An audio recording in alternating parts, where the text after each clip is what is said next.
Assalamualaikum warahmatullahi wabarakatuh. Bismillah, alhamdulillah, wassalatu wassalamu ala rasulillah, wa ala alihi wa sahbihi wa mawalah. Allahumma sholli ala Muhammad wa ala ali sayyidina Muhammad. Saudaraku sekalian, kita membaca tarji' terlebih dahulu, yaitu membaca inna lillahi wa inna ilaihi raji'un. Kemudian kita membaca doa untuk mayit, yaitu Allahumma ghfir lahu warhamhu wa'afihi wa'fu anhu. Kita ucapkan belasungkawa atas wafatnya Ustadz Yazid Jawas yang merupakan salah satu pendakwah dari organisasi Salafi atau yang biasa dikenal di Indonesia yaitu organisasi Wahabi. Karena sistem dakwahnya selalu berpijak pada Abdullah bin Wahab, sehingga biasa disebut dengan istilah Wahabi. Saudaraku sekalian, walaupun Ustadz Yazid dalam berdakwah selalu berbeda dengan pandangan Aswaja, khususnya pandangan Nahdlatul Ulama. Namun, perbedaan itu sebenarnya hanya bersifat furu'iyah, yaitu cabang daripada agama.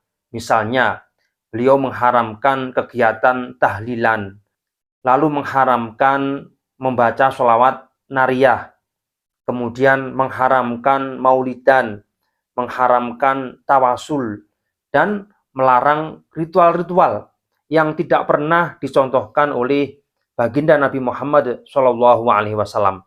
Namun, mengenai usul atau ajaran pokok daripada agama Islam sama sekali tidak bertentangan atau tidak mengalami perbedaan. Misalnya, berkaitan dengan akidah atau rukun iman. Semuanya sama, yaitu mengikuti hadis Rasulullah SAW. Kita wajib iman kepada Allah, iman kepada malaikat Allah, iman kepada kitab-kitab Allah, iman kepada Rasul-Rasul Allah, iman kepada hari akhir, dan iman kepada qadha dan qadar. Begitu juga mengalami kesamaan dalam rukun Islam yang merupakan usul atau pokok daripada ritual-ritual keagamaan kita. Misalnya sholat, puasa, haji, zakat, ini semuanya sama, sedikit pun tidak mengalami perbedaan. Nah, berkaitan dengan sesuatu yang masih khilafiyah atau masih terjadi perdebatan di antara para ulama, maka ini masuk pada wilayah ijtihadiyah, dan perbedaan dalam pandangan tentang sesuatu hal merupakan sesuatu yang wajar atau yang normal, karena semua keluar dari hasil pemikiran dari masing-masing mujtahid atau ulama yang sedang meneliti dan berpikir tentang suatu hukum. Nah, adanya khilafiyah seperti ini atau perbedaan pendapat seperti ini karena ketiadaan dalil nas, baik dari Al-Quran maupun hadis yang menjelaskan tentang hukum sesuatu hal secara jelas. Sehingga karena ketiadaan dalil dari Al-Quran dan hadis ini, maka dibutuhkan yang namanya ijtihad. Nah, ijtihad ini menggunakan metode, sedangkan metode yang digunakan oleh ulama Salafi berbeda dengan ijtihad yang digunakan oleh ulama Aswaja, khususnya Nahdlatul Ulama. Nah, perbedaan ini karena perbedaan dalam metode pengambilan hukum atau manhaj. Dan manhaj yang digunakan oleh ulama Salafi memang berbeda dengan manhaj yang biasa digunakan oleh ulama Aswaja. Sehingga perdebatan dan perbedaan antara Salafi dan Aswaja selalu berjalan dari waktu ke waktu, dari tempat ke tempat. Sehingga perbedaan itu merupakan sunatullah dan merupakan rahmat bagi kita semua. Artinya apa? Ketika perbedaan itu muncul bukanlah malapetaka, justru ini adalah sebuah anugerah dari Allah Subhanahu wa taala. Terlepas dari manhaj yang digunakan oleh Ustadz Yazid yang merupakan salah satu tokoh Salafi atau Wahabi ini, benar atau salah, dan beliau juga mengorbankan nilai-nilai budaya Nusantara. Namun secara individu, beliau adalah sosok yang solih. Beliau tidak pernah menyerang pribadi atau seseorang. melainkan hanya amalan sebuah komunitas yang beliau anggap menyimpang dari ajaran agama Islam menurut versi Salafi atau versi Wahabi. Dan juga perlu diketahui bahwa perbedaan pendapat sudah ada di kalangan para sahabat sejak Rasulullah Shallallahu Alaihi Wasallam masih hidup, sehingga toleransi di lingkungan kita, khususnya bagi warga Indonesia, yang harus dibangun dengan kuat. Karena jika tidak, akan selalu terjadi perpecahan. Perbedaan bukan berarti perpecahan, melainkan itu bagian dari kekayaan bangsa Indonesia. Saudaraku sekalian, setelah jenazah Ustadz Yazid dikebumikan, banyak para pentakziah melaksanakan sholat di atas makbaroh atau di atas kuburan beliau. Dan ini menuai pro dan kontra bagi teman-teman Salafi sendiri. Karena bagi Ahlus Sunnah wal Jamaah, ini tidak ada masalah. Kita mensolati jenazah yang sudah dikubur dan kita sholat di atas kuburan, ini tidak ada masalah. Namun muncul dari kalangan Salafi sendiri, yaitu perbedaan antara diperbolehkan dan tidak mensolati jenazah di atas kuburan. Nah, lalu bagaimana pendapat para ulama tentang sholat di atas kubur?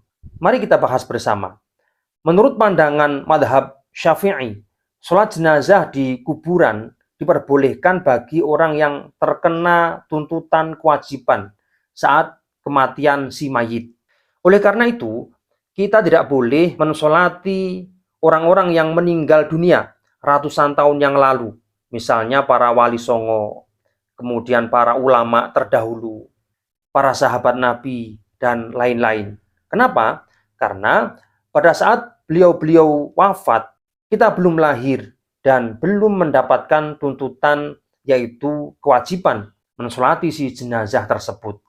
Nah, pertanyaan berikutnya, lalu sampai kapan kita boleh mensolati jenazah di atas kuburannya? Nah, inilah pendapat Syekh Khatib Asy-Syarbini, yaitu yang berbunyi, wa ila mata yusolla alaihi fihi aujuhun ahaduha abadan fa'ala hadha tajuzu as-salatu ala kuburi sahabah faman ba'dahum ilal yaum qala fil majmu' wa qad ittafaqa al-ashabu ala tab'ifi hadzal wajhi, yang artinya sampai kapan boleh mensolati mayit di atas kuburnya.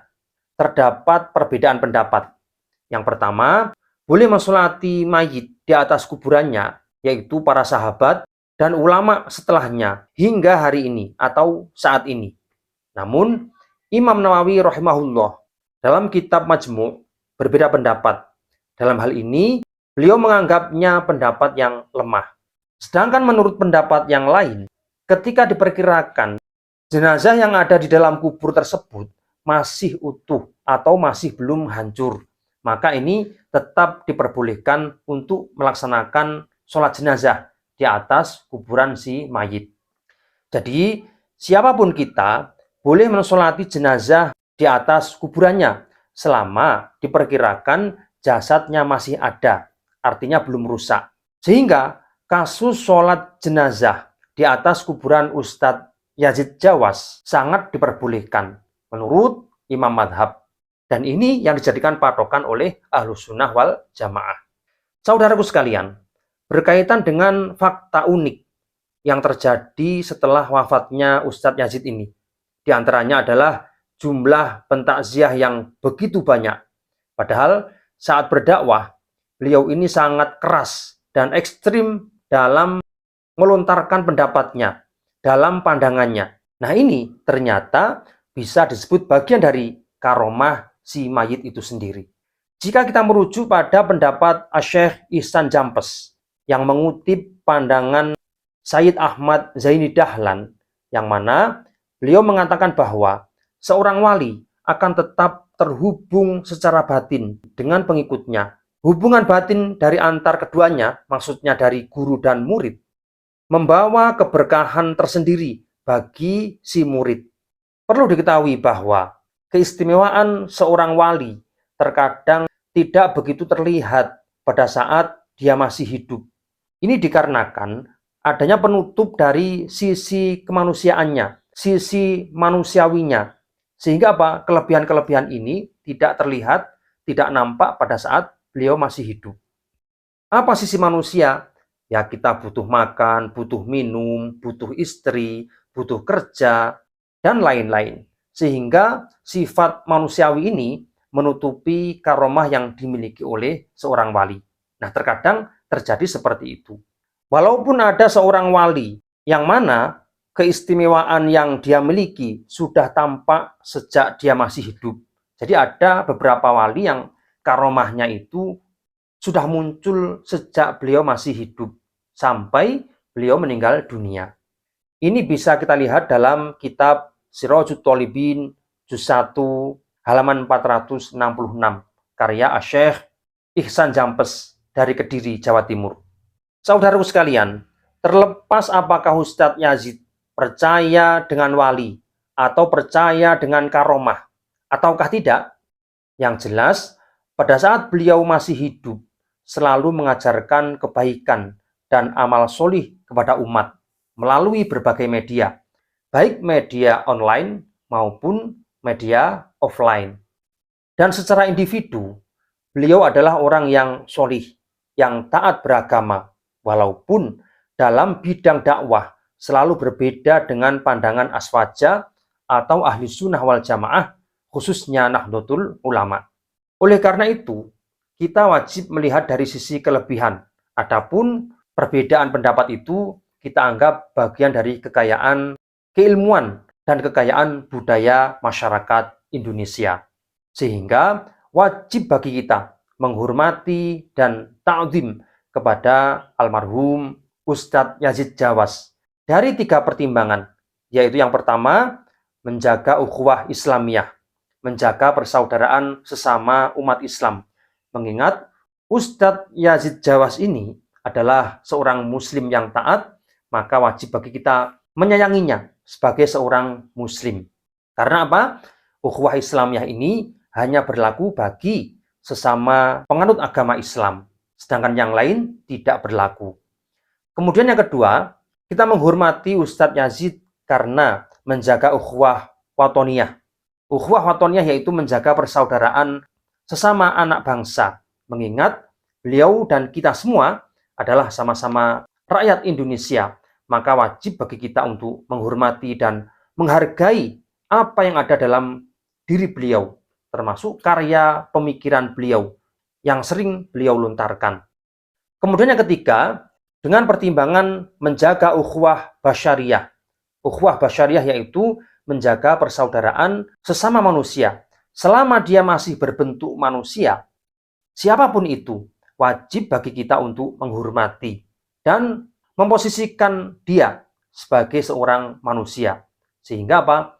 Menjaga ukhuwah Islamiyah, ukhuwah watoniyah, dan ukhuwah basyariyah ini harus kita jaga. Dan 3 komponen ini adalah bagian dari ajaran Nahdlatul Ulama yang diajarkan oleh sesepuh kita, yaitu Mbah Hasyim Asy'ari, Mbah Wahab Hasbullah, Mbah Bisri Sansuri.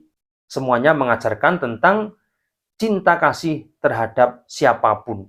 Semoga amal ibadah beliau diterima oleh Allah Subhanahu wa taala dan segala dosa-dosanya diampuni oleh Allah Subhanahu wa taala. Sekian, wallahu a'lam bishawab. Assalamualaikum warahmatullahi wabarakatuh.